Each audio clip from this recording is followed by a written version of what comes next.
Hello guys, ma-share ko lang sa inyo ang aking buhay probinsya. So ayan, meron kaming kalamansi, fresh na fresh.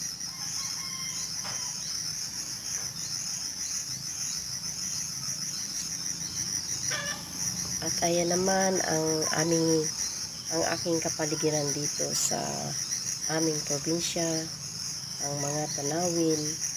At dito sa lugar na ito guys, ko inaalagaan ang aking mga baka at ang aking mga alagang manok.